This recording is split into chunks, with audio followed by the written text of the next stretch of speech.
Omar Cissé, fondateur et directeur général de InTouch, qui me rejoint avec Pedro Novo, toujours Pedro Novo et son beau coq bleu, ainsi que Papa Amadou Sarr, qui est délégué général de l'entrepreneuriat rapide et des femmes et les jeunes. Bonjour à tous les trois. Vous pouvez enlever le masque, les micros sont désinfectés. Voilà. Omar Cissé, qu'est-ce qui vous a donné l'envie de fonder InTouch? Très bien. Déjà, on peut décrire en 2 mots ce que c'est qu'InTouch. Moi, je ne suis pas la plus calée. Comme vous le savez, en Afrique, le mobile money se développe beaucoup, le paiement par mobile. Oui. Et beaucoup de solutions sont nées dans ce contexte. Et pour le commerçant qui doit accepter les paiements mobiles, se retrouve confronté à plusieurs acteurs qui lui proposent ce produit. Et il est extrêmement compliqué pour lui de gérer cette relation avec autant de fournisseurs. Chacun vient avec son terminal, chacun avec son contrat, chacun avec son fonds de roulement. Nous avons développé une application toute simple qui permet à tout commerçant d'accepter tous les moyens de paiement, mais de distribuer aussi tous les services digitaux qui existent sur les différents marchés sur lesquels nous sommes. Vous avez été accompagné pour ça? Nous avons démarré d'abord tout seul. Nous avons après finalement connu l'investissement de 2 grandes boîtes françaises qui sont Total et Worldline. Et aujourd'hui, nous continuons à nous développer dans 10 pays. Nous sommes au Sénégal, Côte d'Ivoire, Mali, Burkina, Guinée, Kenya, Cameroun, Nigeria, Tanzanie et Ouganda. Et notre objectif, c'est de couvrir 38 pays dans les 3 années qui viennent. D'accord, alors, vous avez commencé ça il y a combien de temps finalement, le InTouch? En 2015. En 2015. Et alors, ça a pris tout de suite?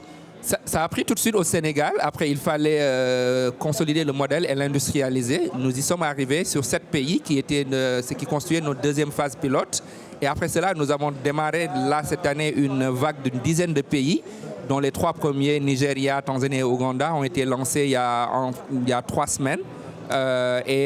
Nous avons encore 6 pays à lancer dans les 4 mois qui viennent. Vous avez les premiers retours sur les premiers 3 pays qui ont été lancés là récemment?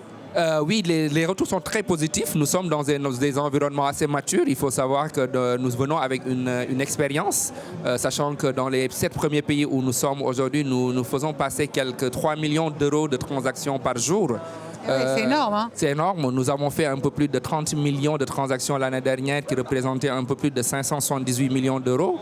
Cette année, nous devrions faire au moins 1 milliard d'euros. C'est cette année en termes de volume qui passe par notre plateforme. L'idée, c'est que nous puissions tous les ans au moins doubler ce volume-là. Et ces pays constituent aujourd'hui de réels relais de croissance pour nous, les nouveaux pays que nous lançons. On a l'impression que tout est possible à vous entendre. Ce sont des beaux messages. Malgré la crise sanitaire, vous continuez d'avancer. Vous n'avez pas eu de moments de doute? L'Afrique est une terre d'opportunités où tout est à faire. Tout est à faire. Et toute opportunité, il y a beaucoup d'opportunités, il faut savoir les saisir.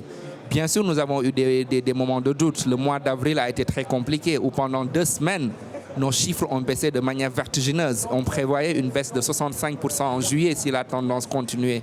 Heureusement, nous avons pu redresser la barre assez rapidement. Nous avons eu une forte demande du paiement qui a explosé en quelques semaines, et aujourd'hui nous faisons nos meilleurs mois depuis qu'on a lancé InTouch. C'est vrai? Oui. Et bien, pourvu que ça continue. Pedro Novo, c'est l'un des exemples, on va tout de suite venir à vous aussi. Avant de passer à Papa Amadou, est-ce que c'est l'un des exemples des possibilités, des opportunités qu'il y a en Afrique dont vous parliez tout à l'heure?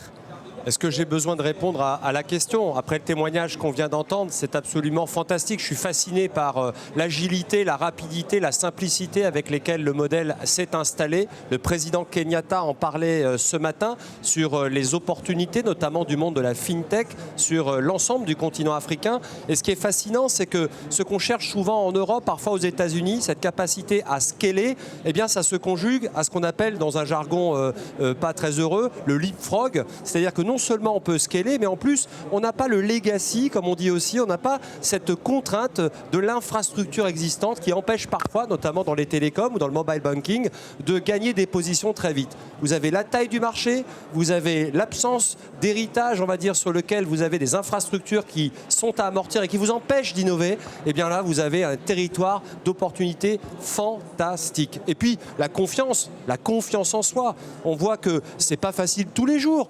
And so what? C'est-à-dire que, oui, ok, on avait prévu moins 65, finalement on a redressé la barre. Moi, je trouve que c'est un superbe exemple qui doit inspirer beaucoup de nos entrepreneurs. et à juste titre. C'est pour ça qu'on a voulu ce rendez-vous aujourd'hui avec cette délégation des entrepreneurs des 1000 qui sont venus avec Digital Africa rencontrer les entrepreneurs français. Il faut qu'ils vous entendent, il faut qu'ils vous voient pour comprendre que c'est l'Afrique une terre d'opportunités, 2, que vous êtes fait du même acier, du même métal en tant qu'entrepreneur et que vous avez 3, plein de choses à construire ensemble. Alors justement, vous avez fait ces rencontres avec les entrepreneurs français.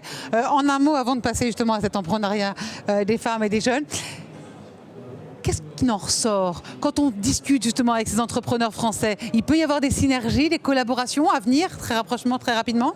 Très clairement, je pense que nous, les synergies, nous avons commencé à les développer déjà avec les grands groupes, des grands groupes qui s'intéressent à l'Afrique. Oui, vous disiez tout à l'heure que vous aviez été aidé notamment par Total. Exactement, qui sont aujourd'hui d'abord nos clients. Total est un de nos clients. Nous avons l'exclusivité de la distribution de tous les services digitaux dans les stations Total, dans tous les pays où nous sommes. Et nous avons Worldline qui est un fournisseur chez nous, qui nous fournit la plateforme, une des plateformes les plus sécurisées qu'on puisse trouver sur le marché. Mais aujourd'hui, votre rencontre avec les entrepreneurs français, ça vous a donné des idées de nouvelles collaborations peut-être? Très clairement, je disais ce matin que la première des choses qui m'a frappé, c'est cette soif que vous avez en Europe. Cette hantise du président Macron à aujourd'hui développer l'entreprise. J'en suis fasciné. J'en suis réellement fasciné. Le mot n'est pas fort quand je parle de hantise. Quand vous êtes en train de voir tous les obstacles qui se posent aux entreprises et que vous trouviez des solutions les unes après les autres et que vous développiez un outil comme la BPI. Moi, je rêve d'un outil comme la BPI en France. Allez, on va s'exporter, Pedro Novo. Papa Amadou Sarr, vous adhérez à ce que dit Omar avant de passer à ce que vous faites avec l'entrepreneuriat des femmes et des jeunes, vous adhérez à cette amitié qu'il y a franco-africaine? 100%. Étant donné que nous avons même un partenariat, un accord cadre de coopération entre la délégation générale à l'entrepreneuriat rapide pour les femmes et les jeunes que je dirige et la BPI France. Et Pedro ici, que je connais depuis maintenant 4 ans, ou 5 ans même, on a travaillé ensemble sur l'installation de belles boîtes sénégalaises, françaises au Sénégal. Qui sont des boîtes sénégalaises maintenant, voilà. Des boîtes sénégalaises. Et on parlait justement de cette co-création entre la France, le Sénégal et l'Afrique de façon globale, comme le disait le président Macron tout à l'heure. Alors, vous faites quelque chose d'assez exceptionnel, vous aidez à l'entrepreneuriat féminin et des jeunes, c'est un sacré pari. En effet, nous avons un instrument qui a été créé par son Excellence le président Macky Sall, qui s'appelle la Délégation générale à l'entrepreneuriat rapide pour les femmes et les jeunes. En 2 mots, c'est une structure publique au sein de la présidence de la République qui accompagne le secteur privé, les entrepreneurs avec les jeunes hommes qui sont âgés de 18 à 40 ans et les femmes sans limite d'âge. Pourquoi? Parce qu'on s'est rendu compte que les femmes et les jeunes ont le plus de difficultés à avoir accès au crédit, à l'accompagnement, et ils ont une absence de liberté de façon de créer. Donc en les accompagnant, nous les aidons à créer des entreprises, à créer de la richesse et à partager cette richesse auprès de la communauté. Et en 2 ans d'activité déjà, nous avons investi un peu plus de 100 millions d'euros sur l'ensemble du territoire sénégalais, toutes les régions confondues, tous les départements et toutes les communes. Et nous avons investi sur des belles start-up dans le numérique et avec Omar Cissé ici comme coach qui est aujourd'hui l'une des références au Sénégal sur les start-up avec ce qu'il a fait. Omar Cissé, vous employez des femmes et des jeunes? Très clairement. Oui. J'ai un comité directeur à 50% féminin. Voilà. De beaux exemples, oui. D'être moins 2 à majorité féminine. Et vous viendrez chez nous, vous serez très surprise en tout cas, de la présence féminine en qui je pense nous devons beaucoup compter. Je crois beaucoup en cette nouvelle génération de femmes qui arrivent sur le marché et je le dis souvent maintenant à ceux qui tapent à nos portes pour chercher du travail. Je dis, on n'a plus besoin de pousser les femmes pour avoir du travail. On n'a plus besoin de travail pour l'équité. Allez chez PAP, vous allez voir le nombre de femmes qui travaillent. Oui, beaucoup chez vous aussi, j'imagine, oui. 60% de femmes. Ouais. Le management, 70% sont des femmes. Directrices financières, investissement, comptables et juridiques et audit. Toutes des femmes. Et les hommes, je les mets au terrain.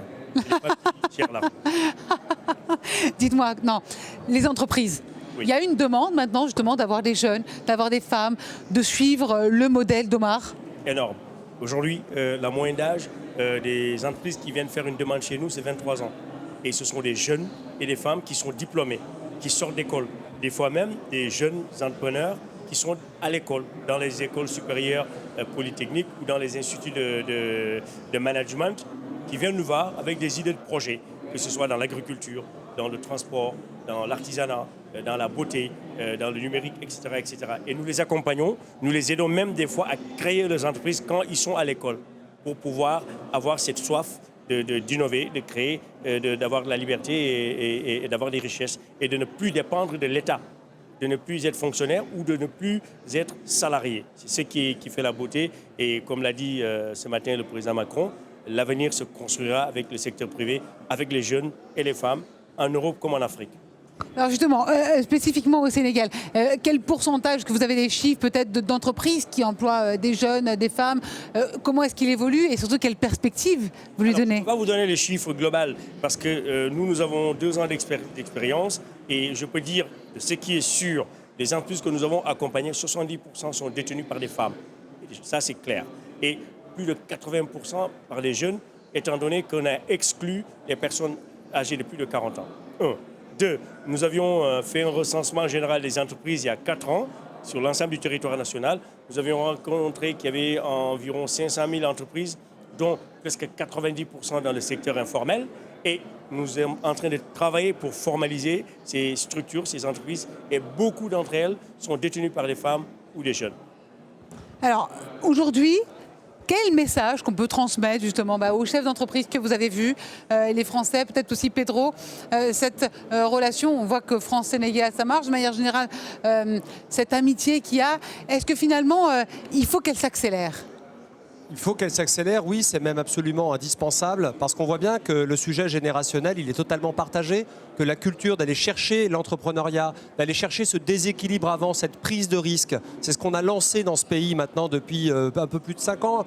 La fondation de BPI France, ça visait précisément à créer une génération d'entrepreneurs, à mettre sur le marché une jeunesse qui pouvait se sortir par elle-même, se mettre en mode pourquoi pas moi, finalement. Et on a vu une génération commencer à ne plus aller dans les grandes entreprises à la sortie de l'école, ne plus suivre l'affaire des parents, ne plus aller dans la fonction publique et commencer à entreprendre. Non pas que c'est pas bien, juste prendre des risques, chercher du sens. Et je crois que ce qu'on vit aujourd'hui, dans l'actualité que nous subissons, est encore un accélérateur de transformation en ce sens, en Afrique comme en France. Et c'est vrai qu'aujourd'hui, cette génération, elle a plus peur de se lancer, beaucoup moins. Des structures comme la vôtre, des structures comme BPI France, sont là pour être finalement une boussole dans cet ensemble-là, une éponge à stress, une espèce d'usine à vas-y, pourquoi pas. C'est un moteur qui déclenche la décision d'entreprendre. Ça ne s'improvise pas, ça demande du coaching, ça demande de l'accompagnement, ça demande de l'encadrement, ça s'accompagne. Et donc, faire émerger une génération, c'est possible, on l'a démontré, vous l'avez démontré. Maintenant, la nouvelle frontière pour nous, elle est que cette nouvelle communauté entrepreneur cohabite davantage, travaille ensemble, saisissent les opportunités des uns et des autres, que ce soit en Europe, que ce soit en Afrique, avec une dimension totalement inclusive des solutions qu'elle apporte, technologiques, de services, comme d'inclusion sur la jeunesse et des femmes dans nos sociétés. C'est très important, c'est totalement partagé et c'est la frontière face à laquelle nous sommes maintenant pour réunir ces 2 univers-là et partager cette ambition commune. Raison pour laquelle je caresse l'espoir que nous fassions un jour un big en Afrique. Allez, on y va, on prend le pari. Omar Cissé, je vais vous donner le mot de la fin. Il y a une spécificité quand même de travailler avec des Français, parce que la France, c'est pas qu'un pays ami, il y a beaucoup de points communs finalement avec les Français, et on voit que votre collaboration finalement est un très bel exemple de succès. Est-ce que c'est une spécificité française ? J'ai la chance en tout cas de croire en une chose qui est très forte en moi. Je pense très sincèrement que dans l'entrepreneuriat, on ne devrait pas se mettre de barrières. Il y a beaucoup de barrières qu'on s'impose nous-mêmes, qui sont des barrières de langue, qui sont des barrières géographiques, qui sont des barrières de couleur de peau, qui sont des barrières de religion. Moi, je crois sincèrement que ces barrières n'existent pas dans l'entrepreneuriat. Si cette relation avec les entreprises françaises, qui pour moi ne date pas de cette expérience, je travaille avec Orange depuis très longtemps, je travaille avec investisseurs et partenaires de Jean-Michel Severino, etc. C'est parce qu'à un moment donné, on se concentre sur l'essentiel. Et l'essentiel, c'est qu'à un moment donné, c'est que nous, entrepreneurs, nous puissions nous en sortir ensemble, d'où qu'on puisse venir, quelle que soit notre couleur de peau, quelle que soit notre couleur de religion, pour que demain, en définitive, nos enfants, nos petits-enfants vivent dans un monde meilleur. Et c'est à ça que je m'évertue. Et quel que soit notre sexe aussi, puisqu'on a vu que le rôle des Quel que femmes soit notre sexe. est aussi important. Omar Cissé, merci beaucoup. Pedro Novo et Papa Amadou Sarr, merci beaucoup. Et à très bientôt. Merci d'être venu sur ce Big numéro 6.